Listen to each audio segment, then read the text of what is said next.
Hey, how's it going? One second. Okay, can you hear me? Okay, great. Yeah, so I guess I want to start out by saying I'm definitely not I'm not a Trump supporter. Not a fan of him. But I do think, and I would agree with the premise that he has, in certain ways, been a divisive president and divisive to the country. But I do think that the media, and I guess you could say the liberal media, has been more divisive. And the way that they present information in a very biased way, the way that they specifically, I think, promote ideas with the intention of garnering controversy as a way to increase ratings. And I wouldn't say that's limited to the liberal media. I would say that's, you could definitely put the same burden on conservative media as well. But I think that if you look at a lot of the things that Trump has said or done that come off as particularly divisive, it's certainly reasonable to interpret them as that. But I think the media generally tries to inflame them, or they don't generally take remarks of his in good faith. For example, I think one of the most famous Trumpisms, I guess, is giving his talk on immigration, and saying the infamous some are good people, and that they're not sending us their best. I completely disagree with what he's saying, but I think what he was trying to articulate was that illegal immigrants from Mexico are not the best, I guess, the best subset of the Mexican population. And I think that was, I guess, kind of converted into a general remark on Mexicans as a whole. I still disagree patently with what he's saying, but I think you have a lot of these cases where the media takes something and makes it a lot more inflammatory than it was originally intended to be. And that they play it up to a greater degree that makes it much more divisive, as a goal of of increasing their viewership and increasing their ratings. I think there's certainly other examples of this, and again, I patently disagree with what he's saying in that example. But I think if you look at it from a non-biased, neutral perspective, I would lay more of the blame from the division that's resulted from statements like that on the media as opposed to Trump himself. Okay. First, thank you for that. And I understand this is debate. It's an intellectual exercise. You don't have to agree with Trump to be able to argue and debate a basic fact. So that's fine. So first, I want to get into the fact that going into the resolution itself, you said the liberal media causes more divisiveness than Trump's rhetoric. So the key word in the burden of proof is on your side. So even if we can, in this debate, say that it's equal, then therefore the ballot goes my way. So we have to define liberal media. You kind of just lumped it in as liberal media is kind of all media, but I think that gives me no ground to debate. So we're going to basically make liberal media be kind of like the left-leaning media site. So you would say, Daily Cause, Occupy Democrats, even you can even say TYT, and all of those sides. And I guess you could also say, the alt-right equivalents. And not, TYT is a great organization, but the alt-right equivalents is, InfoWars, Breitbart, all of those. And then you could say basically your basic media outlets would be your mainstreams, CNN and all of those type of things. So that being said, that allows us to actually continue to talk about. So first, I'm gonna counter some of the points that you were making, which is the bias ways that the media kind of portrays everything that's going on. So you're right. Sensationalism exists. People use rhetoric and use the spin to try to do things. But I would also say that Trump's words are unfiltered.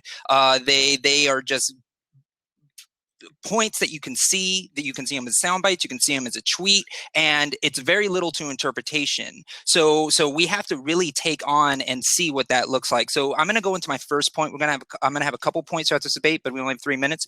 First is we have to also agree that divisiveness just doesn't mean America divisiveness either. So what we have to look at is Trump's reach is also global as well as domestic. So if you look at social media and combining Twitter as well as Facebook, you'll see that Trump has 58.9 million followers, which basically equates to a lot. You have a lot of shares, you have a lot of retweets. So basically, there's a circumvention of the media itself. So there's a lot of people that are getting the stuff directly. So if we have world leaders that are upset and are angry, they're not watching our liberal media to be angry at Trump. They're angry at Trump because of the divisiveness that he does with the talk with the Australian Prime Minister, hanging up on him. You have him disingenuously talking about Mexican Prime Minister, what he talks about Angela Merkel. You have NATO. You have the entire European side that is angry as well.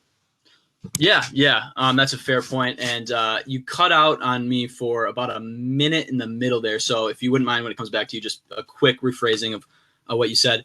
I would just going back to your point about branding what the liberal media is. I would include all of those sources that you said, and then I would add a lot of mainstream sources. I think if you look at CNN, NBC, a lot of the main networks. I certainly don't think they're as liberal, as left-wing as those other sites. They have less of a bias, but I think the bias is still there. And that's a good point about how Trump does have a way of direct communication. But I think in certain things, for example, if you looked at the transcript of his conversation with the Mexican president or prime minister that was released a little bit ago, the thing that was focused on in those transcripts was his insistence on you can't say that you're not going to pay for the wall. You have to, work with me here. But if you look at the whole transcript, I think it was it at least seemed to be a very, for the most part, diplomatic and respectful conversation. And although I think while Trump does have, world leaders, obviously, that aren't fans of him, I think there are other leaders across the world that you could say are getting along better with Trump. For example, one of the things that wasn't really covered much in the news, I think the governor of Guam kind of came out in support of Trump's recent remarks. And so although he does have these statements that, and I guess, we could define divisiveness as specific to America or kind of worldwide. I was kind of picturing it more of as a divisiveness within America. But I think when the image of Trump as, this disrespected, buffoonish figure worldwide is true depending on where you are. But I think, we have established better relations with Russia, I think, than we've had previously. I know a lot of people don't like that, view Russia as kind of a historical enemy of the U.S. But I think anytime we can improve relations with a different country is good. And I think the way that the media presents that is kind of you either have to be a hardcore Trump supporter or you have to be diametrically opposed to him. Yeah, so I know you cut out, so I'm just going to briefly go over the counterpoint, which you basically said. What I was talking about earlier was the divisiveness, and I was also talking about how Trump words are unfiltered to the media. So basically the media kind of just puts in Trump's words and then they discuss that. So kind of they bring both sides into it. So really it's a discussion about what Trump meant. So therefore his unclarity creates an aura of divisiveness because people don't know. Like, Like you could say what happened in Charlottesville as an example over the last few days of this exact example happening, where when you have one statement and then all of a sudden the Daily Stormer and the alt-right all of a sudden say he's praising us, right? He's praising us. And then he comes out later and then on the left is like, hey, he waited too long before he condemned the right. And then he goes back the next day saying again, kind of giving not a dog whistle, but almost a human whistle to the alt-right and saying, hey, I'm with you, I'm supporting you. And then he starts talking about the statues. So in itself, his own words are kind of creating that divisiveness. And because he's unclear, it allows for the ambiguousness of the media to do so. So when it comes to the global divisiveness, and as far as global versus America and all that type of stuff, that kind of shows the point of why Trump's rhetoric is more divisive as just the liberal media as a whole. Because he's the president of the United States, he holds a bigger power as just holding that office that allows more of a reach of people to listen. So even if you were to take all of the people that listen to all of liberal media, that still wouldn't equate to the amount of reach the president of the United States has globally as well as nationally. Because even if you don't care, like think about, he went and spoke to the Boy Scouts of America, which caused a disastrous divisive rift between what the Boy Scouts of America stands for. It wasn't the liberal media that went and talked to the Boy Scouts of America. Now, was it the media that covered it and started talking about how it was a political event and how he wasn't talking about the Boy Scouts in the right way? That is just kind of viewing the train wreck as it happens. So if a train wreck happens and the media covers it, it doesn't mean that the media caused the train wreck. So I think it's almost like what precedes the other. So if Trump is saying something and the media has something to say about it, then the media didn't cause him to say it. They're just talking about it. So is it his rhetoric is what is perceived as the divisiveness because of the inclarity. And when global reach and his divisiveness starts, the impacts are real to America. Our global tourism is down. Our global trust is down. We're no longer really seen as a world power as far as the free world leaders. And we have the risk of the third war, World War III with North Korea as well. Well, so let's start with the Boy Scout Jamboree. I was a Boy Scout. I'm an Eagle Scout currently. And I do agree that Trump politicized an event a speech that shouldn't have been politicized. I think that doesn't have a place in that forum. However, I think there was the main. If you look at the full transcript of the speech, that was a relatively small part, and that's what the media picks out and plays up. But I do concede that point. I think politics had no place coming into that. And that's, I think, kind of what you expect out of the character that Trump is. Wasn't a surprise. But if we look at Charlottesville, I do think this is a case, because you made the claim, and I think this is a big talking point right now, that he was unambiguous and has been, I think is a lot of what I've seen in the media is that he has been unambiguous when it comes to white supremacists, when it comes to the Klan. And I think that is blatantly unfair. I think there's a YouTube compilation. I can try and post it in the comments after the debate of every time Trump has specifically denounced David Duke, specifically denounced the Klan, specifically denounced neo-Nazis. And every time that the question is asked to him, it's, will you finally disavow, or are you ready to disavow, or will you at last disavow and be clear? And every time he says it, he says, I've said this before several times. And I believe there was at one point when a reporter asked him it, again at a later date. And he makes the argument that they don't want him to disavow. They want him to say controversial things. And so I think that's an example of his remarks not being taken in good faith and being expressed in the most controversial way possible, because I think he has made clear that he does not endorse and in fact rejects these sorts of hate groups. and I think there's more to talk on. I know I have only 30 seconds left. And you have an interesting point with global tourism being down. But at the same time, I think the stock markets are at high points, and there have been beneficial things to happen. Of course, you could say the stock markets saw steady improvement throughout Obama's tenure, so I don't think that is solely Trump's doing. But there is a lot of good going on in the country, a lot of improvements in multiple areas that I think aren't covered. Right. So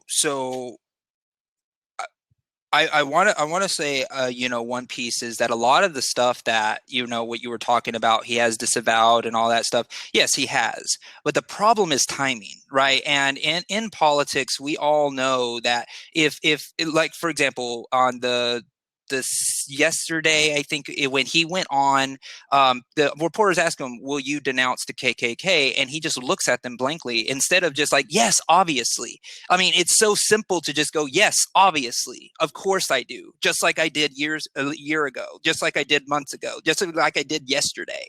But he doesn't do that. He just sits there stoically like, I don't have the right to answer you. And that is, like I said, a dog whistle, more of a human whistle to the Daily Stormer and those guys, because they have already announced several times in different articles, they're saying, thank you, Trump, for supporting us, supporting our mission. You're not against us. So in itself, just those groups themselves, which I think you could agree that KKK, neo-Nazis, white supremacists are in themselves divisive because they create a war of hostility wherever they go. So when those groups are saying thank you, it makes it seem like he's for the divisive rhetoric, because the people who are the most divisive in the country are saying, yes, you're our man, right? And that's why we vote for you. Even David Duke said, yes, thank you, Mr. President. I mean, that's a lot. And that was just a few days ago, right? So there has a lot to say there. Now, another thing that I want to, discuss in this debate is that when you look at the media bubbles, the people are pretty regulated to the bubbles that they are in.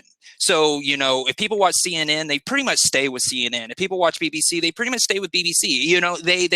People stay with TYT, people stay with the InfoWars. They stay in their lane when it comes to the information that they're getting. So another thing that allows us to look is that Trump has access to both of those bubbles because of who he is. So the Trump has access to go into the right-wing media bubble and the left-wing media bubble with the same tweet or the same rhetoric that he uses, right? So if we take a look at it that way, you can see that Trump attacks everyone. Just today, he attacked 2 Republican senators. He attacked Lindsey Graham and Senator Flake. Senator Flake is a very vulnerable GOP representative, and he needs the support, but he's not getting it from Trump. So what that looks like is that he's creating divisiveness not only within the liberal wing of the bubble and the right and the left, they're also doing it within itself. So that brings a special type of divisiveness that he brings, which he's even destroying his own party. And the left and the liberal media has no play on making sure people like Jeff Sessions or not, and make sure people will vote for Lindsey Graham, or they have nothing to do with that. But Trump is even splitting those lines, which is even divisive that the liberal have no. Yeah, sure. I think that, I do agree that Trump should have just, right from the jump, name those groups. But I think, and for example, you brought up the fact that David Duke interpreted this as, Trump is supporting us. I think that I don't know, the Trump's, I forget what position this was in his cabinet, but they had a guy on CNN. And when Jake Tapper asked him about that, his response was, I think, the words of imbeciles bear little weight with me, and they shouldn't with you either, which I thought was a good response. I don't think it's the best to, judge a candidate by who endorses them. But I think, I can kind of understand why he would be reluctant to answer a question like that, because he has answered it so many times, and he knows that it is a politically weighted question, designed to make him look like he hasn't done it already. I think that's why they're throwing it out there. And as for Lindsey Graham, I think Lindsey Graham kind of attacked Trump first, with this idea that Trump was positing a moral equivalency between the groups on the left and the right. And I certainly don't think Trump put a moral equivalency to it, and later, denied explicitly that that's what he was saying. But I do think there is fairness to there having been violence perpetrated from both sides at this event, and that the liberal media, I think, was making this to be an outrageous statement that that there was violence coming from both sides. And look, on one side you have Nazis, on the other side you have groups that are against those Nazis.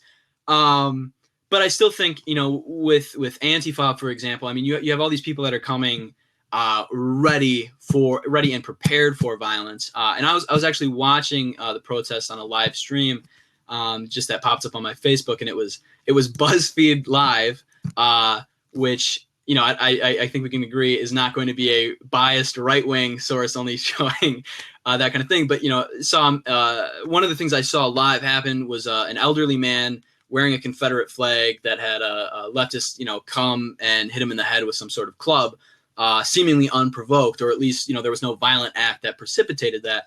And I think I saw a lot of unprovoked violence, or at least unprovoked in the fact that it wasn't direct self-defense, not that there wasn't a reason it was happening, on both sides. And I think you could say that pointing out that there's both sides is a way of saying apportioning blame all over, and could be more of a unifying than dividing. Sure. I mean, you got to worry about you don't want to equivocate, a lot of things. And yes, I mean, when you have a lot of people that are angry, but remember, with this resolution, we have to really try to prove that it was the liberal media that caused those people to punch people in the face and run people over, right? And that is a huge burden of proof on your side, because if you look at it that direction, it's like, did anybody on the left talk about beating people or beating Nazis or anything like that? You'd be hard to find one. Yet when you can see on the conservative sites that there was actually a video on how to run over protesters, right? So, but that's not the argument. The argument is if the liberal media, creating this problem. So I want to go into some of the comments you said. You said politics, right? Well, politics in itself is pretty naturally divisive. And because Trump doesn't want to burden himself by saying, I've already denounced them, you got to keep denouncing them. And what it looks like is he's trying to get votes from these people. And that is very dangerous, because it creates an atmosphere of, look, if I support Trump, am I a white supremacist, or is that Trump supporter actually a white supremacist? That on itself is pretty divisive, right? Because it's like, I don't know. It's like, who knows? Because Trump isn't being quick at denouncing these things, because it should be a duh. It should be so obvious. Every time that question is asked, he should say, yes, of course. Yes, of course. Yes, of course. Even though it's annoying, the media will stop asking it because it's a yes, of course. There's no ambiguity.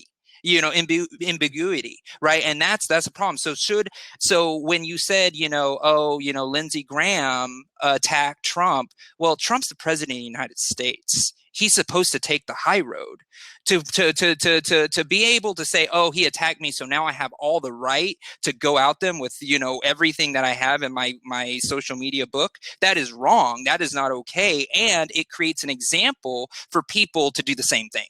Oh, I'm justified to tell this person something because I felt like they said something against me, right? And that in itself is an aura of divisiveness, of anger, because then it's like, no, the president attacks people all the time, so therefore I can too, right? And then his rhetoric with the campaign rallies of, hey, I will pay the legal bills if you punch people in the face. Well, Trump rallies, there was a lot of people punched in the face. There was a lot of violence at those rallies as well. So he kind of perpetuates that. And also, again, I want to de-link the idea that the media is just covering, right? Just because BuzzFeed saw somebody punching somebody in the face doesn't mean that because that person punched somebody in the face, it was BuzzFeed that asked that person to punch somebody in the face. There is no link to saying media causes that division. No, I certainly wouldn't make the claim that BuzzFeed directly precipitated these acts of violence. But I will say, you brought up the idea that you have to question, if you're a Trump supporter, if you're going to vote for Trump, are you linking yourself with these white supremacist groups, with these racist groups?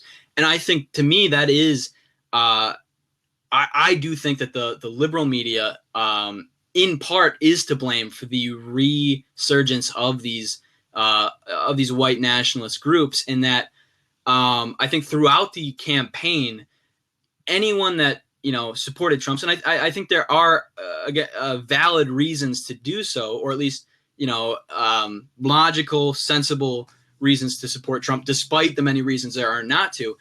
You were called a racist, and you have all these labels thrown at you. And I'm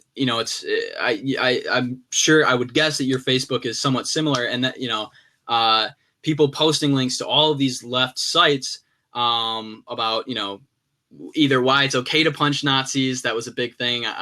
Complex, many other sites had this.